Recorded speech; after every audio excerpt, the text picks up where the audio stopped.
Hello viewers, in my this series on biomolecule lipids, in my previous lecture I had introduced you to lipids and we found that lipids are integral part of our life. We cannot do without lipids. In my this lecture I shall be we will discuss the classification of lipids.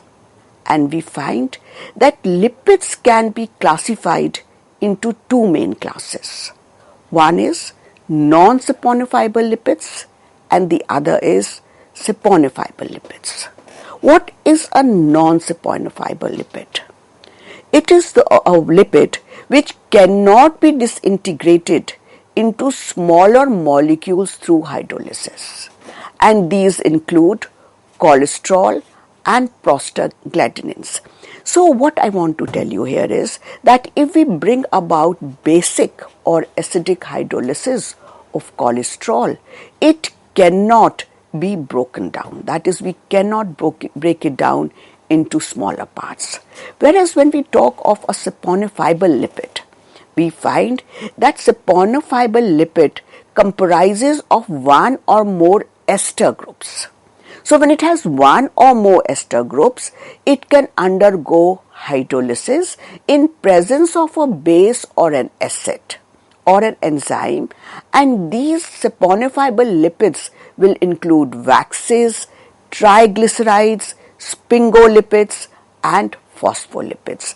So in other words, we can say that simple lipids or phospholipids are saponifiable, whereas derived lipids are not saponifiable. This is the broad classification on the basis of saponifiability, that is whether a lipid can undergo hydrolysis or it cannot undergo hydrolysis. Now these saponifiable or non-saponifiable lipids can be further classified into four categories. And how do we classify them? We can classify them on the basis of the chemical composition, on the basis of fatty acids, on the basis of the requirement, and on the basis of sources. So when I say on the basis of chemical composition, we will see what kind of molecule this lipid is made up of, whether it is an ester, it is a acyl ester, or it is a phospholipid, it is a phosphoester, phosphate ester. Or we will say, no, it is just made up of different type of hydrocarbons. Like, is it made up of isoprene unit? Is it made up of sterol unit? Then this is what we will discuss, that is simple lipids, compound lipids and derived lipids when we are discussing it on basis of chemical composition. Then we can discuss lipids on the basis of fatty acids, that is whether the fatty acids are saturated or they are unsaturated. If they are unsaturated, they will be oils, and if they are saturated, they will be fats. Then another way of classifying vitamins is on the basis of requirement of our body, that is essential lipids and non-essential lipids, like essential amino acids and non-essential amino acids.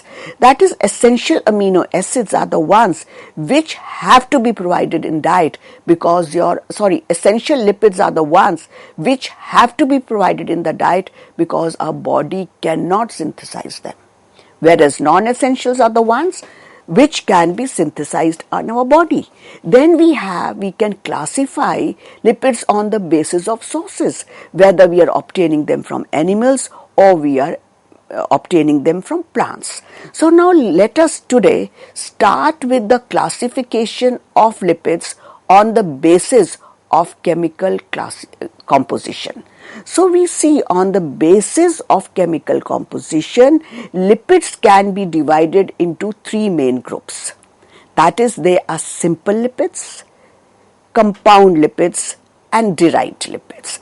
And now I am going to clarify the terms which I have been using randomly previously, like what do we mean by a simple lipid, what do we mean by a compound lipid and what do we mean by a derived lipid.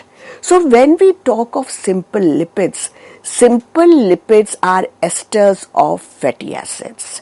They can be fats or oils, and these are formed, they are esters of fatty acids and glycerol. Whereas when we talk of waxes, then these are esters again of long chain fatty acids and long chain alcohols. Here the alcohols will be different. In case of fats, we are using glycerol as an alcohol, whereas when we talk of waxes, we are going to use again long chain alcohols which we can call as fatty alcohols. Now when we talk of compound lipids, these are esters of fatty acids and alcohols, but they will contain some other groups, right? So that means in compound lipid, two things are going to be there, that is a fatty acid and an alcohol, as in simple lipids. Along with that, they can have a phosphate. When we say that they are phospholipids, they can also have a molecule of monosaccharide, in that case, or a carbohydrate, if I make a general term here, then we are going to say they are glycolipids. And if they have a, say, association with protein, we will say they are lipoproteins. So these are compound lipids where we have one molecule other than a fatty acid or an alcohol. The last ones are derived lipids. Derived lipids, as I told you, are compounds of hydrocarbons with rings and long chain hydrocarbons at side chains. This you've seen in the previous lecture where I introduced you to terpenoids and cholesterol. There we saw that in cholesterol you were having a sterol nucleus with a hydrocarbon side chain and a OH group. Whereas when we talk of terpenes, terpenes have repeated isoprene units, and along with that they have a hydrocarbon ring. So now let us discuss what are simple lipids. Simple lipids, as I said, they are esters of acids and fatty acids. Now when I say, I immediately corrected myself from acids to fatty acids. Fatty acids are those carboxylic acids which have large number of carbon atoms. So then a carboxylic acid is treated, or we call it as a fatty acid. So they are esters of fatty acids and glycerol. So fats and oils are also called as neutral fats or triglycerides. That is triacyl glycerols also, and they will yield fatty acid and glycerol upon hydrolysis. So as you can see on your screen, here we have a triglyceride. And in this triglyceride, the three acyl groups are different, right?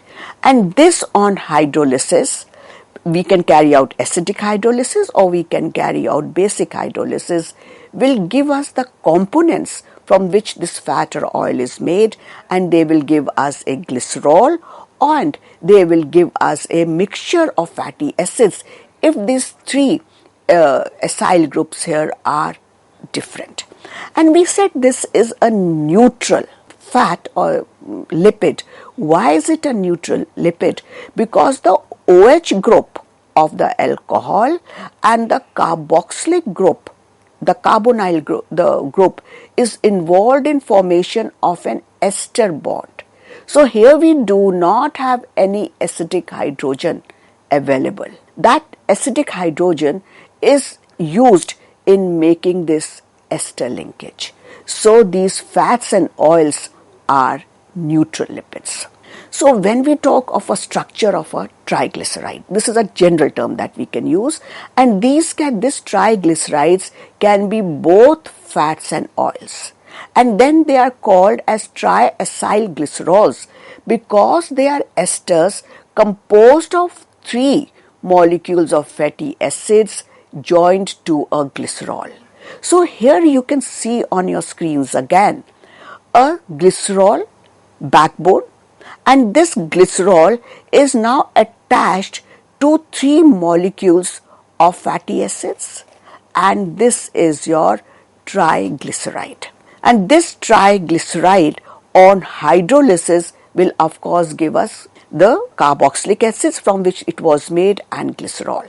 So when we have to synthesize a triglyceride, what do we find? That there is a reaction of esterification, that is, we bring about this reaction in presence of an acid catalyst when the nucleophilic acyl substitution takes place here, resulting in the formation of triglyceride. And what do we find? That this OH and this H here is eliminated off as water. So we say that this reaction in which a triglyceride is being formed is a condensation reaction, because in a condensation reaction a small molecule is always eliminated. So in this case the water molecule is being eliminated. Here we are having 3 water molecules, because what we find that here the reaction is taking place between the 3 hydroxyl groups of glycerol and 3 molecules of carboxylic acid. And as I said that these triglycerides are neutral. Now I think you can understand it better here. This H, which is acidic in nature, that is of carboxylic acid, and the H of glycerol, which is acidic in nature, are involved in bond formation, are removed as water molecule. As you can see on your screens here, the water molecule is being eliminated here, and the hydrogens are not involved in this acyl, in this ester bond formation. So we say these triglycerides are neutral in nature. Now what is a glycerol? Glycerol is a trihydric alcohol. That is, it has 3 hydroxyl groups. And as you can see on your screens, these 3 hydroxyl groups are attached to 3 different atoms. Right. So this is glycerol is also known as propane 1,2,3 triol. You could ask yourselves a question that why can't these 2 hydroxyl groups or these 3 hydroxyl groups attach to the same carbon? They cannot be attached to the same carbon, because then the molecule becomes unstable and a water molecule is eliminated. So whenever we have a diol or a triol, you have to remember that hydroxyl groups will be attached to each carbon, whatever is the number of carbon atoms here. That is, if I have an example of glycol, that is ethylene diol, then in that case 2 hydroxyl groups will be attached to the adjacent carbon atoms. And here on your screens you could see that in glycerol the 3 hydroxyl groups are attached to 3 adjacent carbons, and these are the 3 hydroxyl groups which will take part in ester formation on reaction with fatty acids to give us triglycerides. Now when we talk of a fatty acid, that which is being used for preparation of a triglyceride, that is a long chain. It has a long carbon chain with 16 to 18 carbon atoms, having a carboxylic group as the functional group at one end. So this is what you find, that this is the characteristic of the carboxylic acid, that in this carboxylic acid we have a long chain of carbon atoms, that is, this is the hydrocarbon chain, and what we find that and at one end we have a carboxylic group. And where is this oxygen present? Oxygen is present only in this carboxylic group. The rest of this part is the hydrocarbon part. So that means that in lipids this moiety is present in the reduced form, and we'll be needing more of oxygen to bring about oxidation or to liberate energy. So this is the structure of the essential amino acid of the fatty acid that we will be using in preparation, which is the component, a constituent of oils or fats. Now, the thing is, you have to keep in mind that what is the nature of the fatty acids that we are bringing about, which we are using to bring about esterification. If all the three OH groups on the glycerol molecule are esterified with the same fatty acid, the resulting ester is simply called a triglyceride. That is in this case what you find if you look at your screens, that the three molecules of the carboxylic acids, the fatty acids that we are going to use for preparation of a glyceride, triglyceride, are same. So in this case, we will call this molecule a simple triglyceride. So that means what should be the criteria that if we are synthesizing an oil or a fat in the laboratory, what is the criteria? What do we need to keep in our mind? We have to remember that we can prepare simple triglycerides in laboratory. Simple triglycerides do not occur in nature. They can be synthesized in the laboratory. So now, that means now they are not going to act as oils or fats. So if we want to use it as an oil or fat, we will see that a typical triglyceride, when it occurs in nature, has 2 or 3 different fatty acids. And such a triglyceride is known as mixed triglyceride.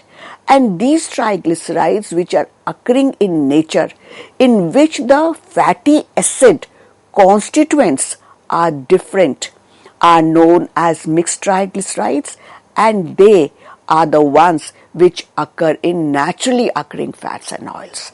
Whereas the fats and oils which we synthesize in the laboratory, they can use, in that case, the three the fatty acid units can be same. So here you can see an example here. So when we talk of a molecule here which is a simple triglyceride, so this simple triglyceride is made up from glycerol and a stearic acid. So we say that this is a simple triglyceride. Whereas when we talk of a mixed triglyceride, what we find that in this case, the units, the fatty acid units or the moieties are different. You can see that these are 3 different hydrocarbon chains, 2 of which are saturated and 1 is unsaturated. Now the next point that you have to remember is that fats are made up of, normally we say they are hydrophobic, that is, they do not dissolve in water. This hydrophobic nature of the fat is due to the non-polar carbon-hydrogen bonds in hydrocarbon chains, and these hydrocarbon chains of fatty acids are constituting the major part of the oil or the fat molecule which you've seen here. That is, this is the major part here, is the hydrocarbon part here. So it is because of this that this molecule is hydrophobic in nature, because now since it is made up of larger part of hydrocarbon, it cannot form hydrogen bonding with water, and because of it, it will not be soluble in water. Now the next point that you have to keep in mind, so when I say it is not soluble in water, you've seen that normally if sometimes water falls in, say, cooking oil, you will find that droplets of oil are coming on the surface of the water, that these 2 layers are immiscible. Why are they immiscible? Because fat is made up of larger part of hydrocarbon, and this there is no difference in electronegativity of the carbon and the hydrogens. So there is no possibility of hydrogen bonding here, and lipids or fats and oils are insoluble in water. Now, how do we differentiate between a fat and an oil? Now, when we talk of this can be differentiated on the basis of the structure of the carboxylic acid.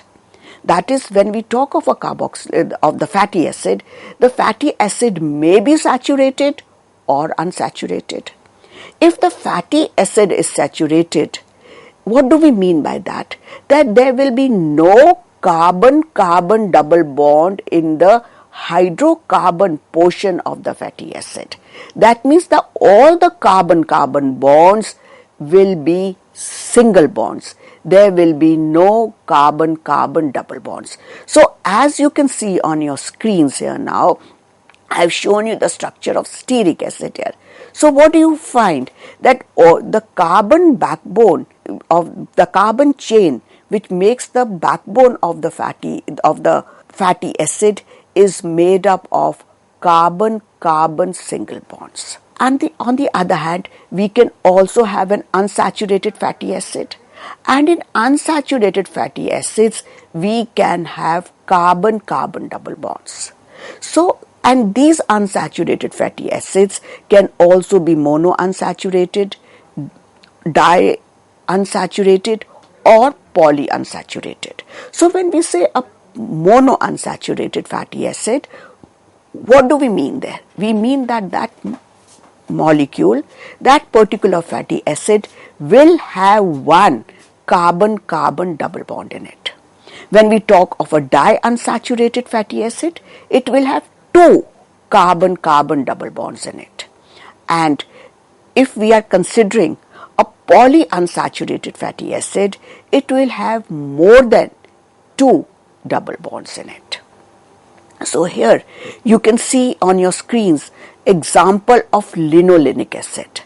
And linolenic acid is an example of di-unsaturated acid, because here you can see on your screens there are two double bonds. That is, we have a double bond between these two carbons here, and then we have a double bond between these two carbons here. So this is a di-unsaturated fatty acid. So we can first of all differentiate between fats and oils on the basis of saturation. If the fatty acid composition of a lipid is saturated, that will be fat, and if it is unsaturated, it will be oil. And by another definition, we can also say that fats are solids and oils are liquids at room temperature. Second point.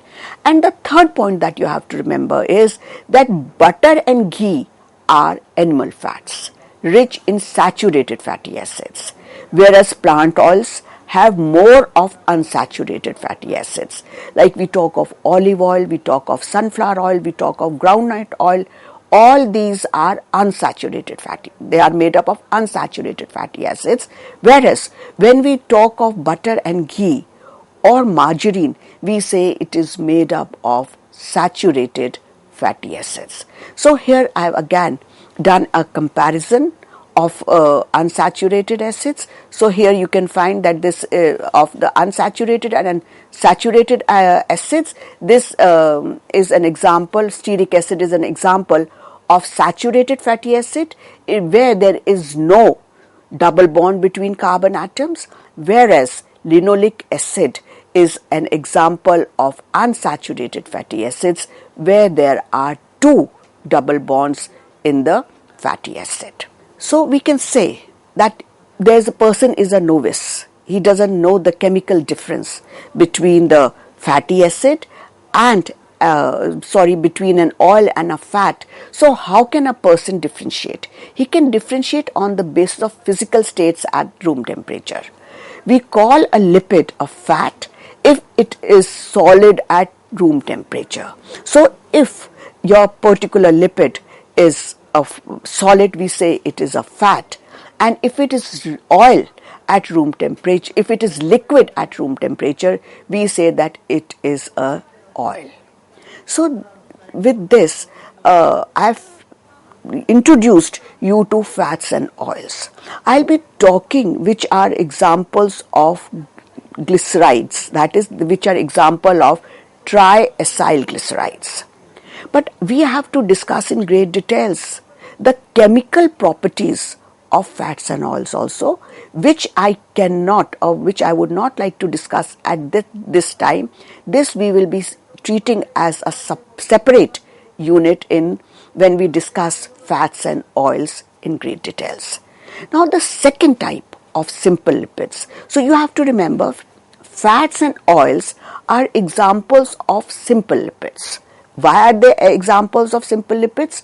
Because they are made or they are esters of glycerol. They exist as triglycerides. Now the other class of simple lipids are waxes. So what is a wax? Wax is a simple lipid which is an ester of fatty acid and long chain aliphatic alcohols. And these long chain aliphatic alcohols may contain 12 to 32 carbon atoms. So see, what is the difference between a fat and a wax? Both fat and wax have long chain fatty acids in them, whereas when we are talking of fats, the fats, oils differ from waxes in the alcohol part. That is, in oils and fats, the alcohol part is glycerol, whereas in waxes, the oil part is long chain alcohol, which may contain 12 to 32 carbon atoms. So there are number of waxes which we are interested in, and we know that waxes are found in nature as coatings on leaves and stems. Why is it so?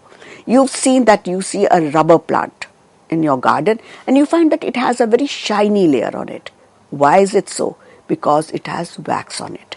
And what is the use of this wax? It prevents the plant from losing excessive amounts of water through transpiration. And there are many types of waxes which I shall be now discussing in my next lecture. That is, we can have honey wax, we can have different types of waxes, right? We have now carnauba wax, then we have carnauba wax, we have spermaceti wax, which is present in the skull or brain of whales. So we will be discussing all these waxes in my next lecture. So for this lecture again, I had referred to the books by Bruce, McMurray John, Finar, Morrison and Boyd, Solomon and Wade. And you can also refer to these books. Now in my next lecture, we shall be discussing waxes in great detail, which are another unit or which is another subdivision of simple lipids. Thank you.